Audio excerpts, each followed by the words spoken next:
स्वच्छता कंत्राटी कर्मचारी संघटनेच्या वतीनं गेली 6 महिने आम्हाला पगार मिळालेला नाही आहे, मानधन मिळालेलं नाही आम्हाला.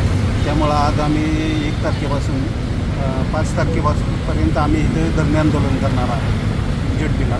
त्याच्यानंतर आम्ही 8 तारखेला पाणी पुरवठा मंत्री आणि स्वच्छता पुरवठा मंत्री श्री गुलाबराव पाटील यांच्या निवासस्थानी मोर्चा काढणार आहोत तारखेला जळगाव येथे.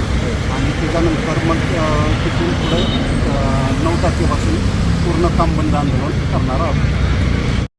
राज्य संघटनेची उपाध्यक्ष आहे. आज हे जे काय स्वच्छ भारत मिशन ग्रामीण अंतर्गत आज जे काही इथे सगळे सहकारी कर्मचारी आंदोलन करतात हे पूर्ण राज्यभर चाललेलं आहे. हे कर्मचारी गेले 14 वर्ष ह्या विभागामध्ये काम करतात. ही योजना केंद्राची आहे आणि केंद्र शासन ह्या योजनेअंतर्गत मोठमोठे बक्षिसं घेते. आत्ताच अगदी चालूची घटना म्हटलं तर सातारा जिल्हा देशामध्ये स्वच्छता सर्वेक्षणमध्ये पहिला नंबर काढलेला आहे. आणि त्या पहिला नंबर काढणारी ती ही खालची फळी आहे की ग्रासरूट लेवलला काम करते.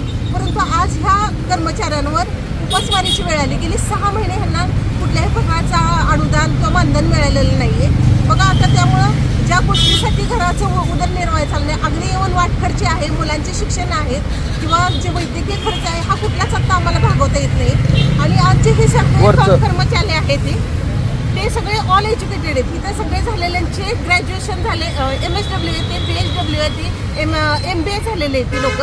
म्हणजे पोस्ट ग्रॅज्युएशन लोक ग्रासरूट लेवलला काम करते, ती ऑनलाईन काम करते, ती ऑफलाईन काम करते. ती कुठेही सांगा अगदी 1000 माणसात उभं केलं तरी ते ट्रेनिंगचे स्वरूप आहे. आणि आता आपल्या स्वच्छता मिशन ग्रामीण अंतर्गत जे काही महास्वच्छतेचे अभियान आपण चालू करतोय किंवा चालू केलेले आहेत त्यामध्ये ह्या सगळ्या कर्मचाऱ्यांचा खूप मोठा सहभाग आहे. फक्त शासनाला एकच विनंती की त्यांच्या मानधनाकडे त्यांनी लक्ष द्यावं. त्यांच्याही घरात कुटुंब आहे, मुलाबाळांची खर्च येते, तर कृपया त्यांचं मानधन वेळेवर मिळावं एवढीच अपेक्षा.